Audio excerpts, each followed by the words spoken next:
just speaking personally now, we have in the legislation our goal. We have a goal, we have a vision, we have a goal, we have a timetable, we have milestones.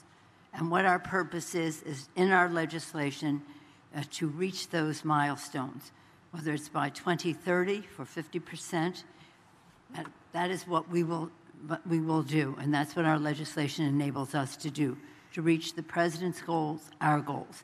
We're in that position because of the work of the Select Committee.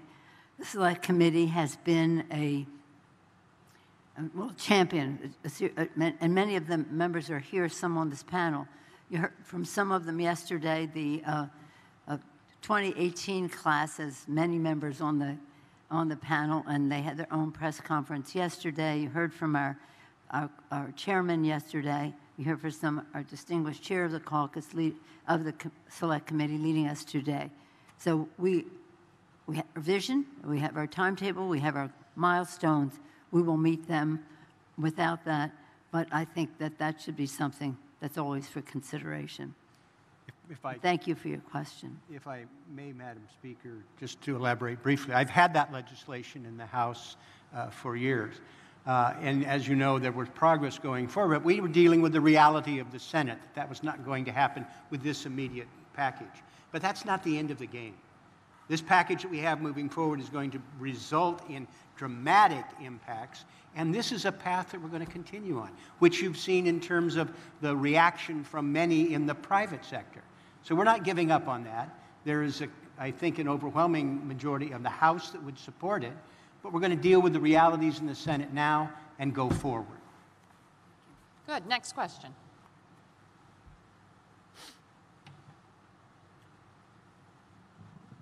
Hi, thank you very much. Amy Cassidy for CNN. Question for Speaker Pelosi, please. Is America really back yet if it won't sign on to a global pledge to phase out coal by 2030? And members of your own party say America has not recovered its own moral authority and action needs to be delivered. Thank you very much. Well, of course, I don't accept the fact that America has not assumed its moral authority in all of this. America is back. Our president was here. He had achieved, there were many successes that were achieved in collaboration, not dictation or condescension, but in collaboration with other countries, many of whom were ahead of us because we had, of course, the dark period of 4 years preceding the President Biden's administration coming into office. So we have great confidence, we have great absolute hope and optimism that the goals will be met. President Biden was the first person in Congress, he tells me, and I take him for his word. Al Gore may have another date, but the president's first legislation was in 1986 to address the climate crisis. This is a priority for him, not only a priority, a value. So people will say what people will say, but we know that America is back. We've been yearning to be back. In fact, many of us went to Spain, to Madrid for the previous COP25 to say we're still in, even though the previous president was pulling us out. But you don't have to be in to be in. You have to act to be in, using the word Mr.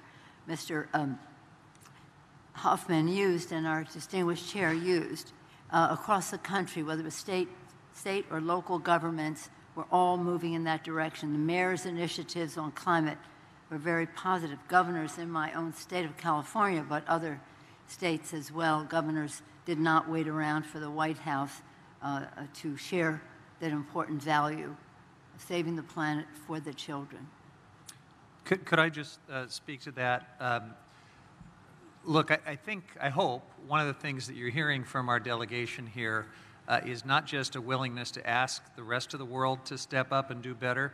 We have to do that in the United States ourselves. And you're right, we are not there yet. We have disconnects.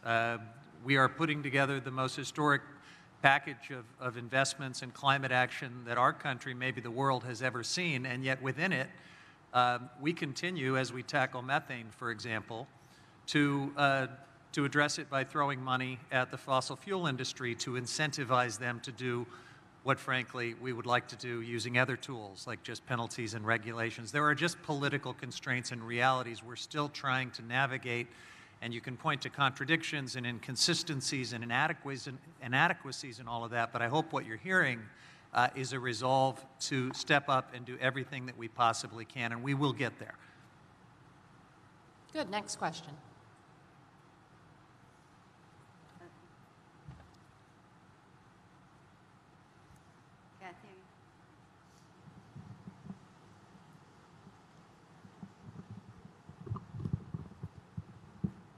Thank you very much. Thank you for this press conference. My name is Julia Arana. I'm from South America, from Comunicarse, Chile.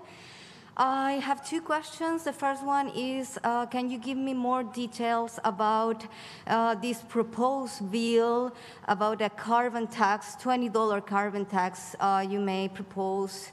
I need some more details on how optimistic you are to prove this proposed bill. And the second question is, we were expecting to hear in former President Obama some mention about a $100 billion goal for finance. We didn't hear.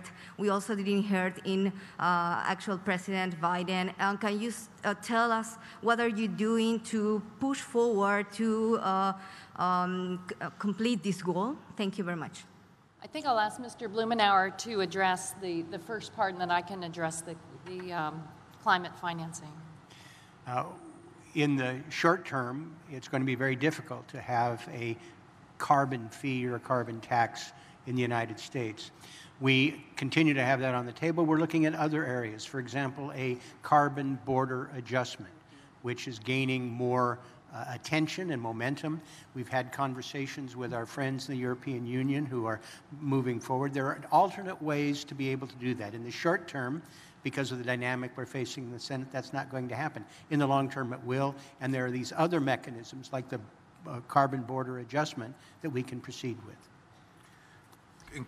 And on the international climate financing, President Biden announced in the U.S. International Climate Finance Plan during the Leaders Summit in April. This includes the administration's intent to double by 2024 the annual public climate finance to developing countries relative to the average level during the second half of the Obama-Biden administration. So what we'd like to do, have U.S. agencies working with development partners, prioritizing climate in public investments, enhanced technical assistance, and long-term capacity, align support with country needs and priorities, and boost investments in adaptation and resilience.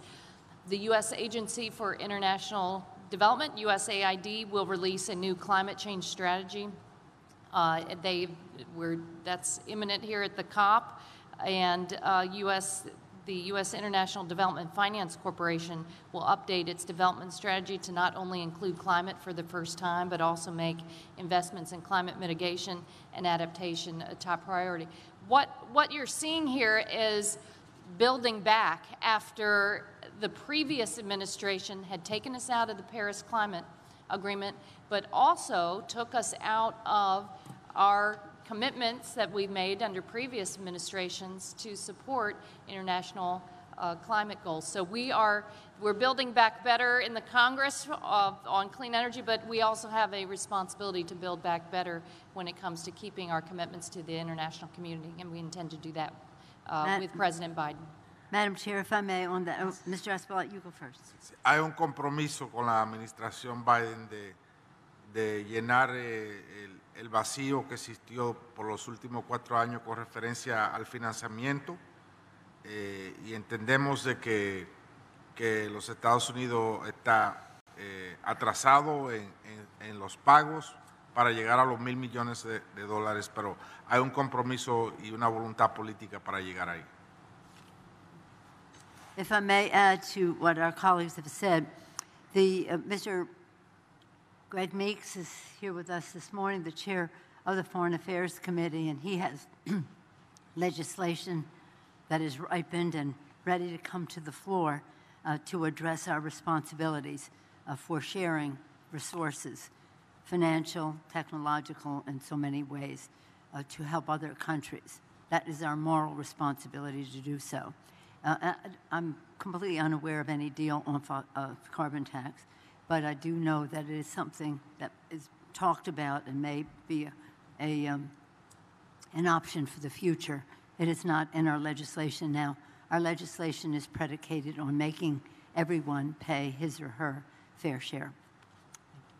Good. Next question. Thank you for your question. Oh, if I just may add one more thing. In the course of all of this, when our earlier select committee and the rest, we did visit Chile and talked to and listened to the indigenous people there, and that has always been part of our visits and our conversations on this, starting with the indigenous people, the vulnerables throughout the world. So thank you for your question. Hi, it's Ellen Nickmeyer from the Associated Press. Thank you for doing this. You've mentioned Senate realities and political realities that prevent immediate action on things like cutting fossil fuel subsidies, and also, I assume, joining in any effort to end domestic use of coal, right? There's not any sign in the midterm that those are going to get any better for Democrats, and in the meantime, we're in the last few years of supposedly having enough time to act to cut emissions significantly to stop the worst of climate change. So how do you reconcile that, and when do you see that getting better so that the U.S. can take those bigger steps? The package that we have going forward deals directly and immediately with being able to reduce carbon emissions. This is the most ambitious package that we've ever seen. Legislation we have coming out of Ways and Means making permanent our tax credits for energy conservation, what's happening with the electrification. There are all of these areas where we are investing unprecedented sums of money to be able to follow through on American commitments. We'll duke out certain things in the long run. The coal industry is dying in the United States, not because necessarily of regulations, which Donald Trump unwound, but because of economics. Renewable energy, which we are providing unprecedented incentives for, is more economical. That's the rational decision that business and communities are making. And so we're going to pursue long-term policy changes, but in the short term, what we are putting money behind, investments of our government, and what we've seen commitments from the private sector, those are uncontrovertible. And that's where we're headed, and it's going to have a tremendous impact. It really, truly is a remarkable package. Here are just a few of the details, and I think Mr. Blumenauer is right. There were a number of different pathways here. So here are a few of the pathways that we chose in the Build Back Better Act. Out of Frank Pallone's committee, $29 billion in a greenhouse gas reduction fund for nonprofit state and local climate finance institutions that support the rapid deployment of low and zero emission technologies, with at least 40% of those investments going to low income and disadvantaged communities. A methane emissions reduction program that's focused on the oil and gas sector. More than $15 billion in multiple loan and grant initiatives at the Department of Energy. That will support those innovative technologies. Remember, under the Recovery Act in 2009, that package had $90 billion of clean energy investments, and that really got us going. But compare that to the over $500 billion in the Build Back Better, and put together with the Infrastructure and Jobs Act, another $500 billion investment in transit and rail, and again, targeting resources to communities on the front lines that have suffered a disproportionate burden of pollution. This is just a different pathway, along with the tax credits that are revolutionary. Combine that with the economics, this is our answer. This is an inspirational, transformational package, and even in the face of close numbers in the U.S. Congress, we intend to deliver, and we know that we have to answer our moral call to action, and that's why we feel being here at the COP in constructive partnership, we're hearing from other countries that they are so enthused that America is back and working with them in a constructive way, with action, as Mr. Huffman said. Yeah. Real action. If I could just add on to that, I hope one thing you're taking away here is that when you bring up these political constraints, and believe me, many of us wish we could be part of the end of coal and that pledge. We wish we could have a carbon tax.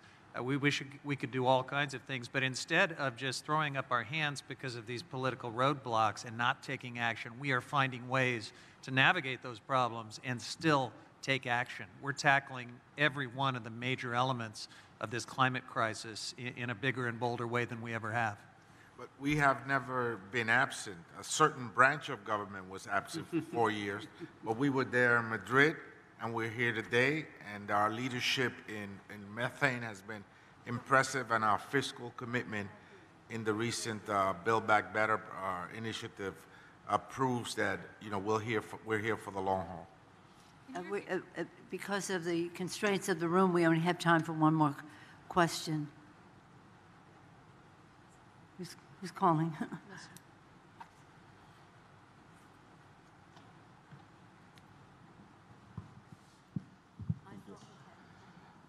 Thank you all for your time. Francisco Camacho of the Daily Times. You're talking a lot about these obstacles that you are facing. I myself write for a newspaper in a small county in East Tennessee. I mean, around 70% of the county voted for Trump, voted for an agenda that claims that climate change is a hoax. So what would you all say to that part of America that still either doesn't believe in climate change or doesn't believe it's so much of a threat? And what would you want to see out of those local governments, out of those counties, and out of those cities to help address the problem? If I may just say, the most eloquent argument about climate change is the vicious storms that many of these people have suffered. The wildfires that are existing in the West, the storms in the South and the East Coast as well. The droughts that people are feeling in the country. That's more eloquent than anything that we can say that something else is happening, and it's happening more intensely because of human behavior that must be changed. Again, it's overwhelmingly the American people understand the climate crisis and are supportive of actions for us to manage it and to solve it. I have great confidence, as the President Obama said and others have said here, in young people. The future is theirs. We have a responsibility to transfer our planet to them in a responsible way. So we prayerfully approach those people because they are many people of faith, as am I, who believe that this planet is God's creation, and we have a moral responsibility to be good stewards of it. But as I say, those storms hitting home are such an important message. And Central Tennessee saw it vividly in terms of unprecedented storms, people dying. I mentioned what happened in we've all seen it, but Central Tennessee, I think, was Exhibit A. In fact, America just this year has suffered over $100 billion worth of damage from climate-fueled disasters, and they're right. You cannot ignore people who've died out west due to wildfires or the drought, the intractable drought in the Southwest, floods in Tennessee, Hurricane Ida that stormed ashore again on the coast of Louisiana and cut power, but then proceeded on to the Northeast, where people in New York City died because they were flooded out of their basements, or even the freak storm in Texas, freak winter storm that froze up the electricity supply and Texas wasn't connected to the grid and people died because of coal? Weird in Texas because the grid wasn't resilient. But here's what we do know. No matter what your political affiliation is, people want clean energy. It's much more affordable. It's a lot cheaper. And you don't have the impacts of pollution, that, whether that's asthma or the air that we breathe. People want clean energy across America and across the globe, and that's what our historic package, Build Back Better, and the Infrastructure and Jobs Act is going to provide. We're going to deliver. When people suffer these losses in storms, we have moments of silence. We will not be silent on this issue.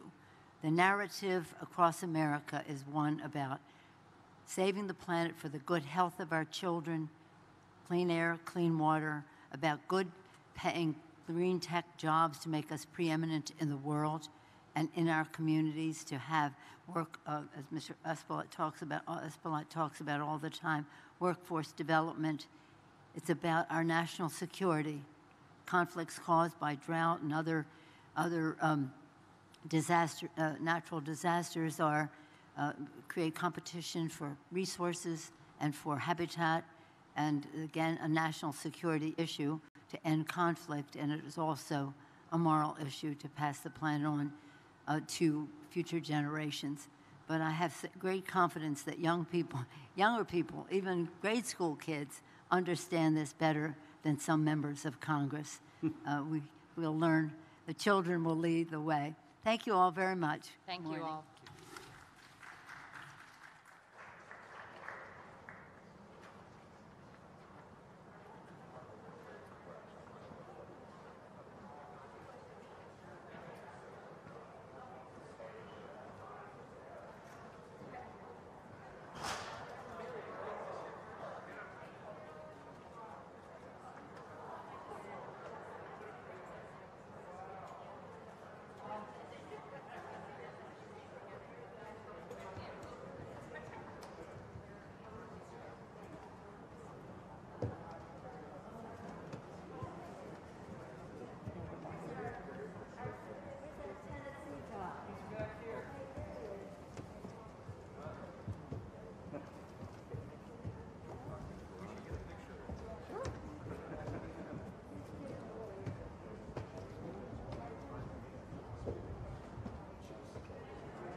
That's close to mine.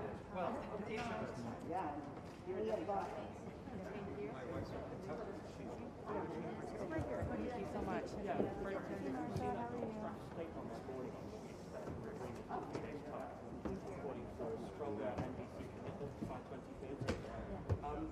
What message do you have for developing big emitters like China, Brazil, India, following this draft? We're moving, and I do think that some of those countries want their countries to move as well, because it is in their personal interest. But the best, most, again, strongest statement is action. Action. We are going to reach our goals by 2030. We want everybody to be on board for that and ready for the next step, milestone to reach the goal. So I think the most important message in that regard is to be action. Right this way, somebody. Thank you so much. Chinese delegation while you're here. Thank you. No, I haven't. No. But I've been to China. Yeah, that's it. We have a couple more staff. Thank you so much. I appreciate it. Have a lovely day. Thank you.